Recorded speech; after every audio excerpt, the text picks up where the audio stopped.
30-31 वाले ध्यान दें कि पिछली बार वाले पेपर में इन्होंने प्रमुख कृषि योजनाएं पूछी थीं, तो ज़रा हम उसके बारे में थोड़ी चर्चा कर ले रहे हैं। ध्यान से सुनियो भैया। एक योजना है किसान क्रेडिट कार्ड योजना। किसान क्रेडिट कार्ड योजना, जिसको हम लोग KCC कहते हैं, 1998 में शुरू हुई थी। कब? 1998 में। और इस योजना में क्या था? किसानों को कृषि लोन देना था। किसानों को कृषि पर लोन देना। ठीक। अगला, राष्ट्रीय मृदा स्वास्थ्य एवं उर्वरता प्रबंधन योजना। राष्ट्रीय मृदा स्वास्थ्य एवं उर्वरता प्रबंधन योजना। ठीक। और यह योजना 2015 में शुरू हुई थी। बहुत इंपॉर्टेंट क्वेश्चन रहेगा कि राष्ट्रीय मृदा स्वास्थ्य एवं उर्वरता प्रबंधन योजना 2015 में शुरू हुई थी। और इस योजना का उद्देश्य बहुत ज़्यादा पूछा जाता है। उद्देश्य था कि जैविक खाद और रासायनिक खादों का प्रयोग करना, यानी दोनों खादों का हमको प्रयोग करना है। और जैविक खाद, रासायनिक उर्वरकों का प्रयोग करके मृदा स्वास्थ्य में सुधार करना। अब आप जरा ध्यान से समझना, जब योजना का नाम है राष्ट्रीय मृदा स्वास्थ्य एवं उर्वरता प्रबंधन योजना, यानी हमारी जो भूमि है, मृदा है, उसको, उसके स्वास्थ्य को ठीक करना। तभी तो इस योजना का उद्देश्य क्या है कि जैविक खाद, रासायनिक उर्वरक का प्रयोग करके मृदा स्वास्थ्य में सुधार करना, अम्लीय या क्षारीय मृदा में सुधार कर, ठीक है, अम्लीय या क्षारीय मृदा में सुधार करना।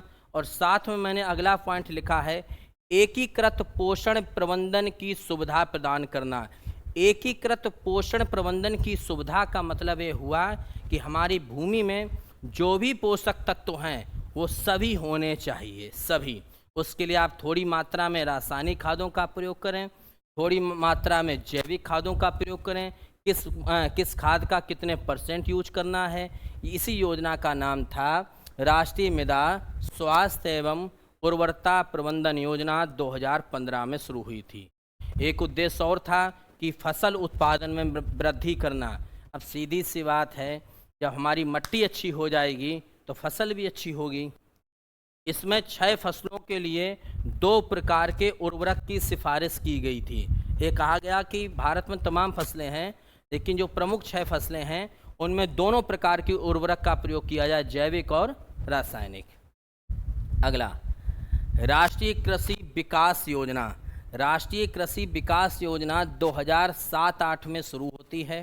2007-8 में राष्ट्रीय कृषि विकास योजना, इसका उद्देश्य था कि कृषि क्षेत्र में 4% वृद्धि प्राप्त करना।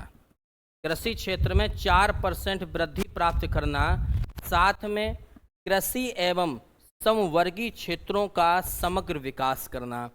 कृषि एवं समवर्गी यानी कृषि के समकक्ष जो भी क्षेत्र हैं उनका भी समग्र विकास करना था। इसमें मोटे अनाज, दाल, तिलहनों का समेकित विकास करना।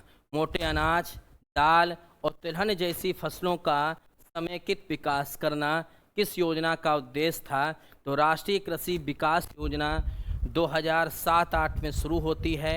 और इसका उद्देश्य था कि कृषि क्षेत्र में 4% की वृद्धि प्राप्त करना, कृषि एवं समवर्गी क्षेत्रों का समग्र विकास करना, मोटे अनाज, दाल, तिलहनों का समेकित विकास करना। अगला, राष्ट्रीय किसान नीति कब आई थी? 2007 में।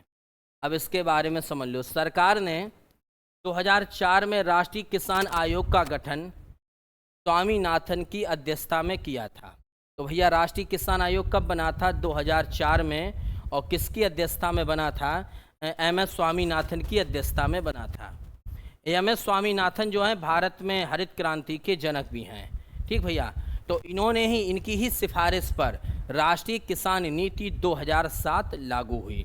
राष्ट्रीय किसान नीति 2007 लागू हुई। किसने कहा था कि राष्ट्रीय किसान नीति लेके आओ?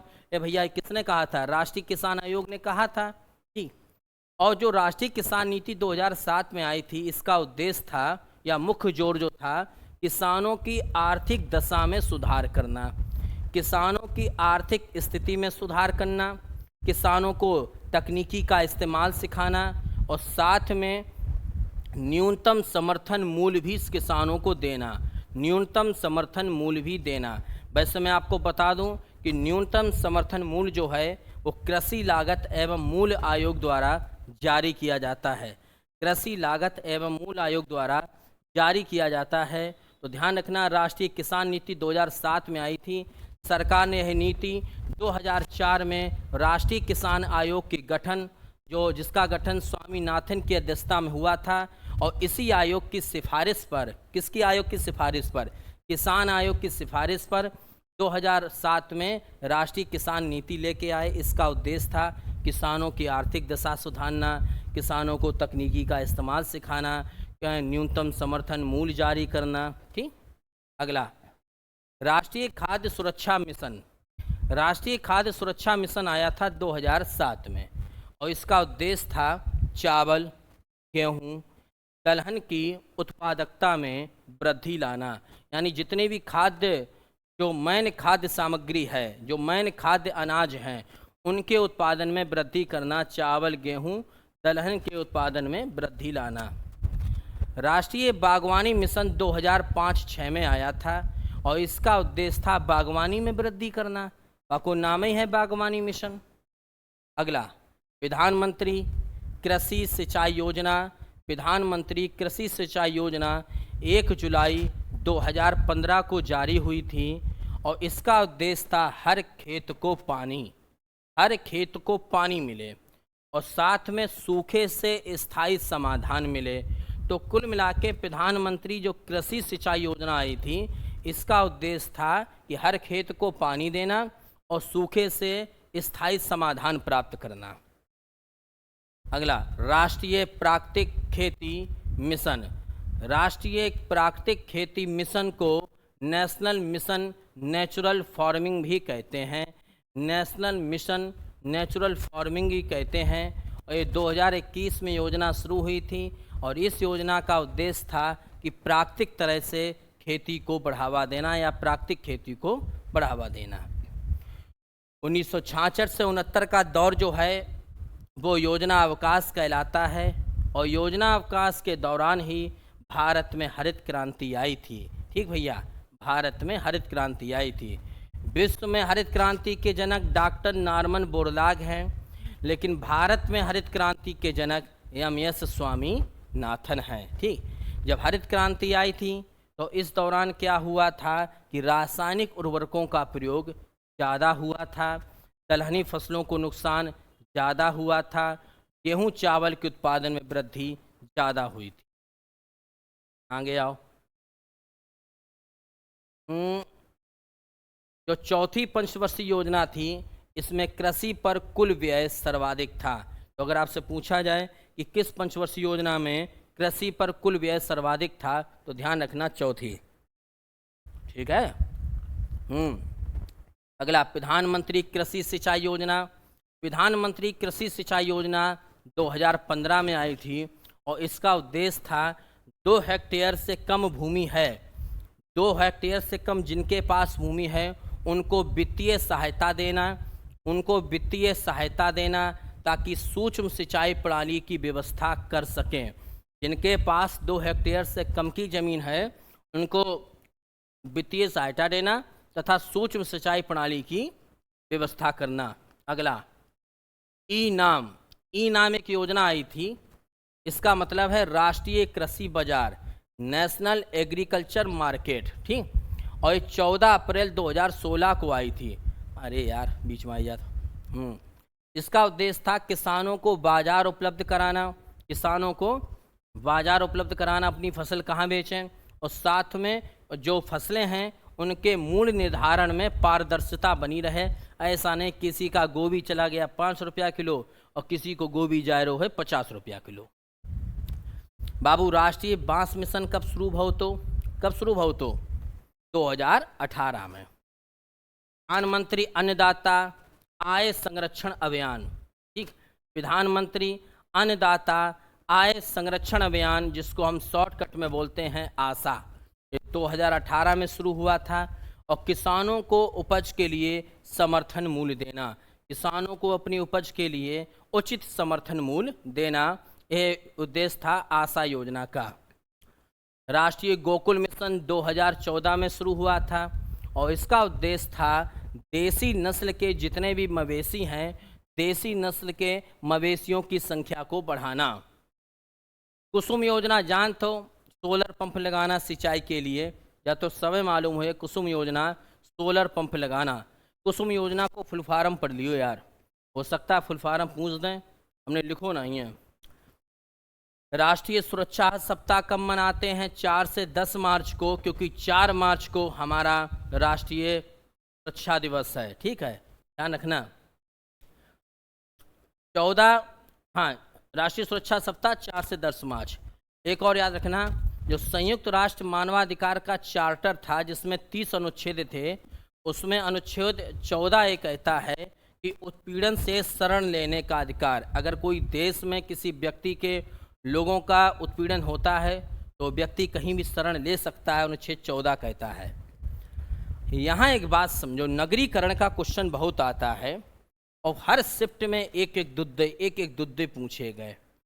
तुम एक बात समझना, मैंने यहाँ पर कुछ एग्जाम्पल के माध्यम से समझा रहा हूँ, ध्यान सुनना, कि शहरी क्षेत्रों में रहने वाली आनुपातिक जनसंख्या में वृद्धि क्या कहलाएगी?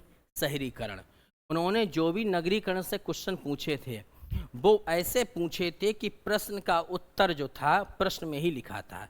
और भैया शहर में जनसंख्या का बढ़ना शहरीकरण, और क्या होगा? या नगरीकरण, बात तो एक ही है। अब जैसे शहरी क्षेत्र से ग्रामीण क्षेत्र में, शहरी क्षेत्र से ग्रामीण क्षेत्र में जाना, तो इसका मतलब ये है प्रवासन। अब प्रवास का मतलब ही होता है एक स्थान से दूसरे स्थान की ओर भागना। तो उन्होंने ऐसे ही तो क्वेश्चन पूछे थे, और इसमें नया क्या था? अब जैसे आ जाए कि पति पत्नी बच्चा सहित पूरा प्रवास सहित अगर हम किसी क्षेत्र को छोड़ देते हैं, चाहे गांव को छोड़ें चाहे शहर को छोड़ें, पति पत्नी बच्चा सहित अगर हम निकल आते हैं तो इसका मतलब है ये सहचर प्रवास है। सहचर प्रवास का मतलब है कि सभी को साथ लेकर, पूरे परिवार को साथ लेकर हमने प्रवास कर दिया। कुल मिला के मेरे कहने का मतलब समझ रहे हो? शहरीकरण या नगरीकरण का कोई भी क्वेश्चन आए, आप प्रश्न को पढ़ना कि वो कहना क्या चाहता है, और प्रश्न के शब्दों पर ध्यान देना, फिर ऑप्शन देखना कि उसमें ऐसा कौन सा ऑप्शन है जो प्रश्न के शब्दों का पालन कर रहा हो, वही ऑप्शन पर टिक कर देना। अगर जनसंख्या भाग रही है तो प्रवासन है, 10-20 लोग इकट्ठे भाग रहे हैं तो सहचर प्रवासन है। ठीक।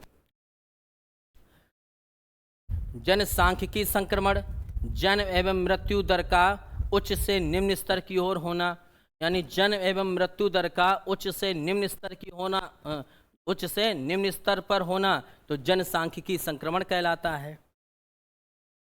देश और राजधानी, ध्यान रखियो, हम तुम्हें पढ़ाई चुके हैं, 2-3 वीडियो पढ़े हैं, लेकिन हमें कुछ और लगे कि 2-4 देश से और कठिन हैं, इन्हों के बारे में जात लपेट दो। आर्मेनिया की राजधानी है एरेवान। आर्मेनिया की राजधानी एरेवान, एरेवान। टोंगो की राजधानी लोमे, टोंगो की राजधानी लोमे। ठीक है, याद रहे। अब हम बताएं तरीका। मालागासी की राजधानी है अंताननरीवो, अंताननरीवो। बोत्सवाना की राजधानी है गेबोरोन। अब याद करें, परेशान ना हो। सियरा की राजधानी है फ्री टाउन। गाम्बिया की राजधानी है बांजुल। बाहामास की राजधानी है नसाउ। फ्रेंच गुआना की राजधानी है कोएन्ने। ठीक। लिथुआनिया की राजधानी है विल्नियस। चेक गणराज्य की राजधानी है प्राग। माल्टा की राजधानी वालेटा। अल्बानिया की राजधानी तिराना। क्रीमिया की राजधानी सिमफरोपोल, सिमफरोपोल। अब एक बार समझ लो, क्रीमिया, क्रीमिया की राजधानी क्या है? सिमफरोपोल, सिमफरोपोल। अब याद ऐसे कर लियो, हम बताएं तरीका। क्रीमिया को याद रखियो क्रीम, ठीक, क्रीमिया को क्या याद रखियो? क्रीम। और क्रीम कौन सी याद है? फरोपोल, यानी फेयर एंड लवली। आत नहीं है क्रीम, फरोपोल नाम से क्रीम भी आती है। अल्बानिया, अल्बानिया की राजधानी क्या है? तिराना। अल्बानिया की राजधानी तिराना। माल्टा वालेटा, ठीक। चेक गणराज्य की राजधानी प्राग, लिथुआनिया की राजधानी विल्नियस, फ्रेंच गुआना की कोएन्ने, बहामास की नसाउ, गाम्बिया की वांजुल, सीरा लियोन की फ्रीटाउन, बोत्सवाना की गेबोरोन, मालागासी की अंतानरीवो, टोंगो की लोमो, आर्मेनिया की एरेवान। तुम नोट कर लो, वीडियो काफ़ी लंबो हीरो है, अगले वीडियो में हम जाके ट्रिक बताए दिए। एक क्वेश्चन जात और याद रख लियो कि मानव अधिकारों पर प्रथम अंतर्राष्ट्रीय सम्मेलन, ठीक है, मानव अधिकारों पर प्रथम अंतर्राष्ट्रीय सम्मेलन 1968 तेहरान में होता है, ठीक। परेशान हो जाको, वीडियो में हम डाल दिए जो ट्रिक बनाई है। अब तो ही रखो, थक गए हैं, ज़्यादा परेशान ना हो।